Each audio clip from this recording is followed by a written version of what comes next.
Bhojpuri film star का इन दिनों नेता बनने का शौक जो है वो काफी ज्यादा चर्चाओं में बना हुआ है। और अगर हम बात बिहार की 40 सीटों की करें तो 40 सीटों में एक सीट जो है वो काफी ज्यादा हॉट सीट बन गई है। हम बात कर रहे हैं काराकाट लोकसभा सीट की। नमस्कार, मैं श्वेता और आप देख रहे हैं news for. Bhojpuri cinema star जितने भी हैं वो इन दिनों राजनीति में आने को लेकर काफी ज्यादा चर्चाओं में बने हुए हैं। फिर भोजपुरी के वो सुपरस्टार मनोज तिवारी हो या फिर पवन सिंह हो। पवन सिंह इन दिनों सुर्खियों में बने हुए हैं क्योंकि पवन सिंह काराकाट से निर्दलीय चुनाव लड़ रहे हैं। पवन सिंह के चुनाव प्रचार में उनके प्रिय मित्र खेसारी लाल यादव भी पहुंच चुके हैं। खेसारी लाल यादव उनके लिए चुनाव प्रचार कर रहे हैं, पवन सिंह को जिताने की भारी मांग कर रहे हैं। लेकिन सवाल यहाँ पे ये उठता है कि क्या पवन सिंह के लिए काराकाट की राह जो है वो आसान रहेगी? क्या पवन सिंह जो कि पहली बार निर्दलीय चुनाव लड़ रहे हैं, लोकसभा चुनाव में पवन सिंह काराकाट से निर्दलीय लड़ने के लिए उतरे हैं, तो उनके लिए क्या काराकाट की सीट जो है, काराकाट की जो राह है वो मुश्किल रहेगी या फिर आसान में होगी? इन सारी चीजों के बारे में बात करने के लिए हमारे वरिष्ठ साथी प्रियदर्शन जी मौजूद हैं। हम आज इनसे पवन सिंह के और काराकाट लोकसभा सीट को लेकर बातचीत करेंगे, जानने की कोशिश करेंगे कि पवन सिंह जो कि भोजपुरी फिल्म इंडस्ट्री पे राज करते हैं वो क्या काराकाट लोकसभा सीट पर राज कर पाएंगे। सर, सबसे पहले तो पवन सिंह भोजपुरी के सुपरस्टार हैं, इन दिनों काराकाट से निर्दलीय चुनाव लड़ रहे हैं। पवन सिंह के लिए काराकाट जो सीट है वो उसकी जो राह है वो कितनी मुश्किल रहने वाली है, कितनी आसान रहने वाली है? बिल्कुल, जैसा आपने श्वेता शुरू में ही कहा ना कि इन दिनों का मतलब पिछले अगर हम देखें तो 20-25 वर्षों में भोजपुरी फिल्म जगत से आने वाले जो अभिनेता रहे हैं उनको नेता बनने का शौक खूब चढ़ा है जी। लेकिन रास्ते इसलिए इनकी मुश्किलें रही हैं क्योंकि इतिहास बताता है कि जब जब कोई भोजपुरी फिल्मों से जुड़ा हुआ अभिनेता राजनीति में कदम बढ़ाया है तो पहली मर्तबा तो उन्हें बड़ी ही दुर्गति के तहत हार का सामना करना पड़ा, मुंह के बल गिरना पड़ा है। आप किन्हीं का, जैसे भी आपने नाम लिया था ना, मनोज तिवारी का, तो मनोज तिवारी के ही उदाहरण से शुरू करते हैं कि मनोज तिवारी जो कि भोजपुरी फिल्मों का अभिनेता और गायक रहे हैं, खूब उनकी लोकप्रियता रही, अलग अलग किस्म के गानों के कारण उनकी बदनामियां भी हुई और सुर्खियां भी बनाई। तो ये मनोज तिवारी ने पहली मर्तबा वर्ष 2009 के लोकसभा चुनाव में इन्होंने अपनी किस्मत आजमाई थी। ये गोरखपुर संसदीय सीट से तब सपा के टिकट पर, समाजवादी पार्टी के टिकट पर चुनाव मैदान में उतरे थे। लेकिन मनोज तिवारी का मुलायम सिंह की यादव की पार्टी समाजवादी पार्टी से गोरखपुर से चुनाव लड़ना उनके लिए एक बड़ी मुसीबत बन गई और स्थिति हुई कि भले ही अपने स्टारडम के सहारे वो भोजपुरी फिल्मों में बड़े लोकप्रिय अभिनेता रहे, लेकिन जब पहली मर्तबा वो चुनाव मैदान में उतरे तो वहाँ उनका मुकाबला भारतीय जनता पार्टी के योगी आदित्यनाथ और बसपा के विनय शंकर तिवारी से था जी। स्थिति हुई कि योगी आदित्यनाथ तो चुनाव जीते ही, लेकिन मनोज तिवारी को आपको जानकर हैरानी होगी कि भले ही इनके फॉलोअर्स दुनिया भर हैं, भले ही फिल्मों में इनको देखने वाले, चाहने वाले, इनके साथ सेल्फी खिंचाने वाले लोगों की तादाद भरी है, लेकिन वोट कितने आए पता है आपको? केवल 11%। यानी कि अगर हम 100 वोट किसी को पड़ा है पूरे में तो 11 वोट मात्र आए मनोज तिवारी को। ये इनका रेशियो रहा था। और जो आपने कहा कि बिल्कुल मुंह के बल गिर गए थे, नतीजा रहा था कि इनको हार का सामना करना पड़ा। दूसरी ओर जो योगी आदित्यनाथ रहे थे वो करीब 2,22,000 वोटों के अंतर से चुनाव में जीते। यानी कि जितने वोटों से ये जीते थे योगी आदित्यनाथ, उसके मुकाबले मनोज तिवारी को उसका आधा वोट भी नहीं है। अब समझ जाइए। बाद में ये अलग विषय रहा कि फिर इन्होंने भारतीय जनता पार्टी ज्वाइन की और ये उत्तर पूर्वी जो दिल्ली की संसदीय सीट है वहां से चुनाव लड़े। 2014 और 2019 में लगातार 2 बार सांसद बने। इस बार फिर से 2024 में मुकाबले में है, कन्हैया कुमार का मुकाबला है। लेकिन यह सिलसिला केवल मनोज तिवारी के लिए ही नहीं रहा। जैसा मैंने आपको बताया ना कि इसी तरीके से ये रवि किशन ने भी पहली बार लोकसभा का चुनाव उत्तर प्रदेश के जौनपुर से लड़ा था जी। उन्होंने कांग्रेस के टिकट से किस्मत आजमाई थी, लेकिन स्थिति हुई कि जौनपुर से उनका जो टिकट पर चुनाव लड़ना रहा, जौनपुर से कांग्रेस के टिकट पर, तो उनको वोट कितने आए? 4.2%। यानी कि अगर 100 वोट पोल होते हैं तो 4.2% वोट ही रवि किशन को आते हैं। समझ जा सकते हैं इनका कि नेता बनना और अभिनेता रहना में कितना अंतर है। बाद में फिर से वे जब बीजेपी में शामिल हो गए फरवरी 2017 में बीजेपी में शामिल हुए, उसके बाद उन्होंने फिर भाजपा के साथ राह पकड़ी और मौजूदा समय में जो है लोकसभा का चुनाव वो गोरखपुर से जीते और फिर से गोरखपुर से ही इस बार चुनाव मैदान में उतरे हुए हैं। यही स्थिति दिनेश लाल निरहुआ की भी रही जी। दिनेश लाल यादव निरहुआ ने भी लोकसभा चुनाव लड़ने का जो अपना फैसला था, उन्होंने पहले 2019 के लोकसभा चुनाव में समाजवादी पार्टी के प्रमुख अखिलेश यादव के खिलाफ चुनाव लड़ने का फैसला लिया और आजमगढ़ संसदीय सीट से चुनाव मैदान में उतरे। आपको यहाँ जानकर ये भी हैरानी होगी कि जो अखिलेश यादव थे, उनके मुकाबले निरहुआ 2,59,000 से ज्यादा वोटों से हार गए थे। भले ही बहुत बड़ा नाम रहा निरहुआ उस वक्त बिल्कुल सुपरस्टार और टॉप पे रहे, लेकिन हार कितने वोटों से हुई? 2,59,000 से ज्यादा वोटों से। फिर से बाद में जब मैनपुरी विधानसभा क्षेत्र से चुनाव जीत गए थे अखिलेश और उन्होंने विधानसभा की सदस्यता ले ली, तो आजमगढ़ से उन्होंने इस्तीफा दे दिया, तो उसके बाद निरहुआ फिर से उपचुनाव में जीत गए थे। और जीत गए थे तो कोई ऐसी जीत भी नहीं हुई थी, मात्र 8,000 वोटों से जीत हासिल हुई थी। पहली बार हारे, दूसरी बार जीते।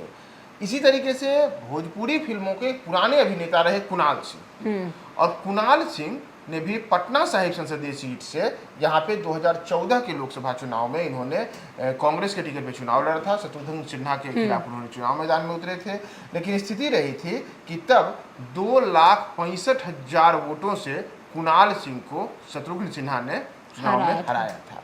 यानी कि चाहे मनोज तिवारी रहे, चाहे रवि किशन रहे, निरहुआ रहे, कुणाल सिंह रहे, या इस लिस्ट में आप कहिएगा तो 2-4 और नाम है, ये तमाम लोग जब पहली बार चुनाव मैदान में उतरे तो इन्हें हार का सामना करना पड़ा। तो इनका उदाहरण इसलिए कि पवन सिंह भी अब इस बार पहली बार चुनाव में उतरे हैं। भोजपुरी फिल्मों के अभिनेताओं का नेता बनने का जो पहला कदम रहा है वह हार से शुरू हुआ है। तो पवन सिंह के लिए हम कह सकते हैं कि काराकाट में कहीं वही जो है स्थिति फिर से बनती दिख जा रही है। सर, जो आपने बताया अभी कि भोजपुरी के लगभग जितने भी स्टार चुनाव में उतरे हैं पहली बार, उन्हें हार का सामना करना पड़ा है। काराकाट लोकसभा सीट ऐसे ही हॉट सीट बनी हुई है, क्योंकि सबसे पहले पवन सिंह को बीजेपी ने टिकट दिया आसनसोल से, वहां से उन्होंने टिकट को नहीं लिया, टिकट हटा दिया। उसके बाद उन्होंने निर्दलीय चुनाव लड़ने का काराकाट से फैसला किया। तो क्या आपको लगता है काराकाट सीट भी भोजपुरी के स्टार जो लगातार ट्रेंड करते आए हैं पहले बार चुनाव हारने का, तो काराकाट सीट में पवन सिंह भी उसी ट्रेंड को फॉलो करेंगे, ट्रेंड कुछ बदल सकता है? नहीं, इसलिए हम कह सकते हैं कि वजह यह है कि आप देखिएगा तो सिनेमा में आपके बहुत सारे चाहने वाले, जी बिल्कुल, सिनेमा में काराकाट के लोग भी चाहने वाले हैं और आपको कश्मीर में बैठा बिहारी भी, जी बिल्कुल। तो आप कश्मीर और केरल में बैठा बिहारी भी आपको की फिल्मों को देख रहा है, यूट्यूब पर आपके व्यूअर्स मिलियंस में हैं, लेकिन वो वोट में तब्दील तो केवल काराकाट में होंगे। और काराकाट में होंगे कौन? जो वहाँ के स्थानीय मतदाता हैं। चूंकि तमाम जगहों पर पहले ट्रेंड देखे गए कि चाहे मनोज तिवारी हो, निरहुआ हो, रवि किशन हो, कुणाल सिंह हो, ये तमाम लोग इसीलिए हार गए कि इनका वहाँ जनता से कोई जुड़ाव नहीं था। अच्छा। और चुनाव लड़ने के लिए झंडा और डंडा लेकर चलने वाले कार्यकर्ता चाहिए, जी बिल्कुल। किसी भी जगह पर जैसे तमाम बूथ है, मान के चलिए कि किसी भी संसदीय सीट में 1200-1300 बूथ होते हैं, तो आपको 1200-1300 तो पोलिंग एजेंट चाहिए, जी बिल्कुल, हर एक जगह पर। उसके बाद हर जगह मतदाताओं को अपने से जोड़ने के लिए आपके पास हर एक जगह पर 8-10 हर एक बूथ पर आदमी चाहिए। यानी कि आपके पास एक 15-20 हज़ार लोगों की फौज होनी चाहिए जो आपके कार्यकर्ता हों और अडिग रूप से। तो ये कब होता है कि जब कोई राजनीतिक दल से जुड़ा हुआ शख्स होता है तो जो उसका संगठनात्मक ढांचा होता है, उस राजनीतिक दल के संगठनात्मक ढांचे में वे लोग नेताओं के लिए ये काम करते हैं, जी। चूंकि आप अकेले हैं, आपकी अपनी केवल पहचान है, आपके पास कोई ऐसा संगठनात्मक ढांचा नहीं है, तो ये चुनौतियां यहाँ पे काराकाट में पवन सिंह के लिए आ रही हैं। स्टारडम होना अलग चीज है, लेकिन स्टारडम का वोट में वोटरों को अपनी ओर आकर्षित करना और तमाम जो रणनीतियां जमीन पर बनती है उसे बनाने में बड़ी चुनौती होती है। तो ये तमाम चुनौतियां मौजूद हैं काराकाट में पवन सिंह के लिए कि भले ही अभी उनकी जनसभाओं में भीड़ आपको दिख रही है, लोग जा रहे हैं, लेकिन लोग देखने के लिए तो पटना में अगर मलाइका अरोड़ा जाती है किसी का उद्घाटन करने का, तो पटना में बोरिंग रोड जाम हो जाता है। आपको बताएं कि एक बार केरल के कोयम्बतूर में वहाँ पर जब एक फिल्मों की एक बड़ी अभिनेत्री वहाँ पे गई थी तो 2 लाख लोग उन्हें देखने के लिए जुट गए थे। 2 लाख लोग जी, जुटे थे देखने के लिए। तो देखने के लिए जाना और वोट देने में अंतर होता है। अंतर इसलिए होता है क्योंकि राजनीति करने के जब उतरते हैं तो आपके पास झंडा डंडा ढोने के लिए आदमी चाहिए, हर एक बूथ पर चाहिए, और वो मतदाताओं को लेकर आए। इसमें निर्दलीय चुनाव लड़ने के समय परेशानी होती है, और पवन सिंह के साथ ये समस्या जमीन पर दिख रही है। जी, पवन सिंह को सर भाजपा से निकाला गया है। हाँ, इस पर कितना ज्यादा असर पवन सिंह पर पड़ने वाला है? बिल्कुल। जैसे हमने जो ये झंडे डंडे वाली बात की ना, इसीलिए अभी देखिए एक और क्या मैसेज गया कि पवन सिंह एक अनुशासित सिपाही नहीं है। जी, जैसे राजनीति करने के लिए उन्होंने भारतीय जनता जी, पार्टी का हाथ थामा। थामा था। भारतीय जनता पार्टी उन्होंने आसनसोल संसदीय सीट से टिकट भी दिया। टिकट देने के बाद उन्होंने खूब बड़ी बड़ी बातें कही, अपने आभार जताया। हाँ, बिल्कुल। और उसके बाद अचानक से उन्होंने कुछ दिन 2 दिन के बाद ही वहां से चुनाव नहीं लड़ने का फैसला सुना दिया। यह भी आपको याद होगा कि जब आसनसोल से इनको टिकट दिया गया था तो तृणमूल कांग्रेस की कई महिला नेताओं ने कहा था कि ये तो वही पवन सिंह हैं जो बंगाल की लड़कियों के लिए, बंगाल की महिलाओं के लिए कहते हैं कि ये तो बंगाल की माल है। जी बिल्कुल, ऐसे शब्द उनके गाने का इस्तेमाल किया गया था कि बंगाल वाली माल, बंगाल वाली ये, हम तो बोल भी नहीं काफी सकते, विरोध किया गया था। ऐसे ऐसे शब्दों का इस्तेमाल किया गया था। तो बाद में आसनसोल से ये अपना बोरिया बिस्तर समेट करके और चले आए। जी, फिर अचानक इन्होंने कहा कि हम चुनाव लड़ेंगे। चुनाव लड़ने का इन्होंने फैसला किया, और इन्होंने ये भी कहा कि हम बिहार से चुनाव लड़ेंगे। तो इन्होंने काराकाट संसदीय सीट को चुनाव है। काराकाट चुनने के पीछे का एक वजह यह रही कि इनका मानना है कि जो काराकाट संसदीय सीट है वहाँ पे राजपूत वोटों का एक बड़ा वोट बैंक है। जैसे बिहार में अगर कुछ प्रमुख आप राजपूत वोट बैंक वाले संसदीय सीट देखेंगे तो बक्सर, आरा जो भोजपुर की सीट है, ये जो औरंगाबाद की बगल में सीट है, इसी तरीके से महाराजगंज की सीट है, वैशाली की सीट है, ये कुछ ऐसी सीटें हैं जहाँ पर कि शिवहर की सीट है। इन सीटों पर राजपूतों वोटरों की एक अच्छी खासी तादाद है, तो उन तादाद को अपनी ओर कोई भी जातीय समीकरण में बांध सकता है। यही स्थिति काराकाट में है, जहाँ की करीब 2 लाख राजपूत मतदाता आते हैं और पवन सिंह भी राजपूत जाति से आते हैं। तो इनको लगा होगा कि हम यहाँ पे आएंगे, जाति की राजनीति कर सकते हैं। लेकिन स्थिति है कि भारतीय जनता पार्टी ने यहाँ जब इन्होंने बागी हुए तो इन्हें दल से निकाल दिया। दल से निकाल देने के कारण एक ये मैसेज आम मतदाताओं में भी गया है कि भारतीय जनता पार्टी ने पवन सिंह को निकाल दिया है, तो भारतीय जनता पार्टी नहीं चाहती है कि पवन सिंह जीते। अब पवन सिंह के नहीं जीतने के कारण जिस बड़े वोट बैंक के सहारे वो अपने आप को आगे बढ़ाना चाहते थे, मान के चलिए उसमें एक बड़ी सेंधमारी होनी तय है भाजपा। जैसे भाजपा के योगी आदित्यनाथ हों, राजनाथ सिंह हों, या फिर कई जो अन्य बड़े दिग्गज राजपूत नेता हैं, वो तमाम लोग आकर के और काराकाट में लगातार उन्होंने कैंप कर रखा है एनडीए प्रत्याशी उपेंद्र कुशवाहा के लिए। उपेंद्र कुशवाहा और जो वहाँ पर वामपंथी दलों की ओर से राजाराम कुशवाहा है, उन दोनों की मुकाबला है। 2009 से अगर आप ट्रेंड देखिएगा तो 2009, 2014 और 2019 तीनों चुनावों में केवल वहां पर वही जीता है जो एनडीए का प्रत्याशी रहा हो। पिछला चुनाव आपको हम याद दिलाते हैं कि उपेंद्र कुशवाहा ने 2019 के लोकसभा चुनाव में एनडीए से अलग होकर चुनाव लड़ने का फैसला रहा था। 2014 में बड़ी मार्जिन से जीते थे जो वहाँ पे चुनाव, लेकिन स्थिति क्या हुई कि 2019 में उपेंद्र कुशवाहा हार गए क्योंकि एनडीए का एक बड़ा वहाँ पर गढ़ रहा, जो वोट उपेंद्र कुशवाहा को नहीं जा करके और वहाँ पर महाबली सिंह को गया। तो यही स्थिति है कि वो एक तो पहले से ही एनडीए का गढ़ है और केवल भाजपा के सहारे तो इनकी कोई नैया पार लग सकती थी, लेकिन अब भाजपा के निकाल दिए जाने के बाद केवल एक स्टारडम के सहारे आप चुनाव मैदान में उतरे हैं। कोई भी जाति किसी का हमेशा साथ दे, ये संभव नहीं है। तो ये तमाम चुनौतियां हैं पवन सिंह के लिए, और पवन सिंह के लिए चुनौतियां हैं कि उनका जातीय समीकरण भी टूट सकता है। उनको भाजपा से निकाले जाने का सीधा नुकसान है कि कोई संगठनात्मक ढांचा नहीं है उनके पास।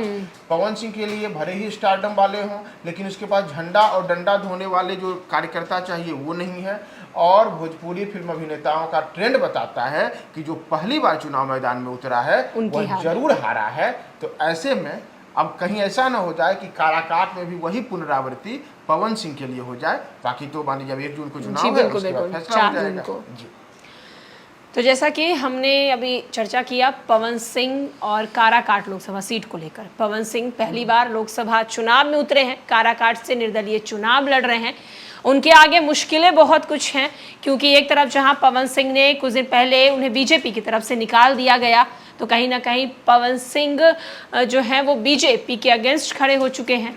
उपेंद्र कुशवाहा एनडीए के प्रत्याशी हैं, उपेंद्र कुशवाहा के साथ साथ इंडिया अलायंस के अगर प्रत्याशी की बात करें तो राजा राम कुशवाहा है। तो त्रिकोणीय मुकाबला है काराकाट में। तो पवन सिंह जो कि काफ़ी ज़्यादा जोरों शोरों से प्रचार कर रहे हैं, उनके प्रचार कितने सफल होते हैं इसका फैसला तो 4 जून को ही पता चलेगा। फिलहाल के लिए आज के इस स्पेशल एपिसोड में इतना ही। तमाम अपडेट्स के लिए देखते रहे न्यूज़4 नेशन।